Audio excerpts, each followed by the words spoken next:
बातचीत हुई और बहुत कुछ चर्चा भी हुई। हमारे डीएमडी साहब आए और उन्होंने भी यहाँ पर बहुत ही सरल तरीके से जो उनके ग्राउंड लेवल के जो एक्सपीरियंसेस हैं उनसे जोड़ते हुए जो एफपीओज के इश्यूज हैं उनको सामने रखा।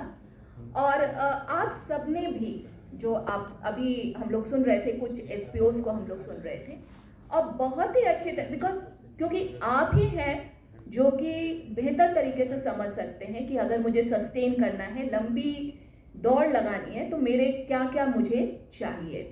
तो बहुत अच्छे ढंग से आप लोगों ने अपना रखा। एक सर बोल रहे थे कि हम बहुत छोटे हैं, नॉर्थ ईस्ट से हैं और यहाँ बहुत बड़े भी आए हैं। लेकिन अगर हम मेरे ख्याल से जैसा कि जो पूर्वांचल पोल्ट्री वाले भी थे, इरादा वाले भी थे, 2014-15 की बात है। जब ये कॉन्सेप्ट शुरू में नाबार्ड एक लेकर आया और इस तरह से हम लोगों ने आपस में फील्ड लेवल पर हम लोग बातचीत कर रहे थे कि ऐसा किया जा सकता है, तो फार्मर्स की बहुत कुछ एकदम से नहीं सामने आते थे, बहुत कुछ उनको मोबिलाइज करने में लगा। और उस समय जो हम लोग बात करते थे वो करोड़ों में नहीं करते थे। और मुझे बहुत अच्छा लग रहा था जब अब हम करोड़ों में बात करने लगे कि 100 करोड़ 25 करोड़, मतलब उस समय शायद हम लोग लाखों में ही बात करते थे कि अगर कुछ शुरू ही हो जाए वही बहुत है। मेरे से फार्मर जुड़ी जाए वही बहुत है। 50 फार्मर भी जुड़ गया तो दैट इज एन अचीवमेंट। तो इतनी जो हम लोगों ने, बहुत ज़्यादा समय नहीं है, अगर एक आप बिजनेस के तौर पर देखें, अगर आप एक रिलायंस इंडस्ट्री या टाटा इंडस्ट्री की भी बात करते हैं तो उनको उस स्तर तक, आज जिस स्तर पर हैं उस स्तर पर आने में उन्हें उनकी दो जनरेशन चली गई।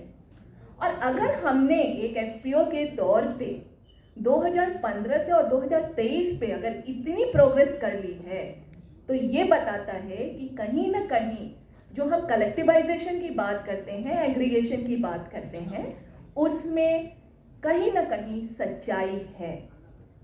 जरूरत है हमें जुड़ के रहने की, नेटवर्किंग जैसे बहुत अच्छी बात आई यहाँ पर। और अब हम उस समय राजेश जी, मुझे याद है because he was my fellow DDM, Rajesh ji उस समय भी बात करते थे नेटवर्किंग की, लेकिन अब ये आपके मुंह से आ रहा है, ये बहुत अच्छा लगता है सोचने में, समझने में।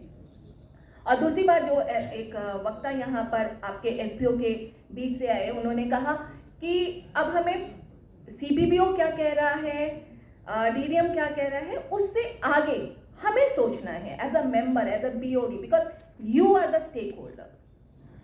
सीबीबीओ, पॉपी, ये केवल आपका कुछ समय तक, या मैं कहूँ कि एक नाबार्ड भी कहेंगे, कुछ समय तक है आपके साथ में।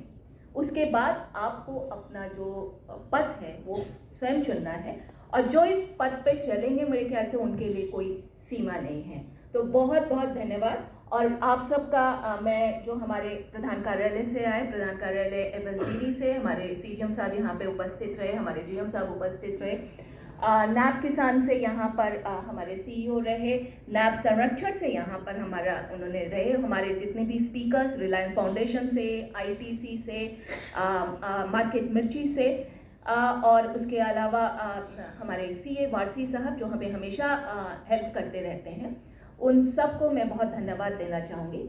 और सबसे ज़्यादा धन्यवाद आप सभी का जो कि इस देश के अलग अलग प्रांतों से आए और उन्होंने अपना समय दिया और अपने एक्सपीरियंस, अपने अनुभव हमसे शेयर किए। बहुत बहुत धन्यवाद आप सबका। नमस्कार।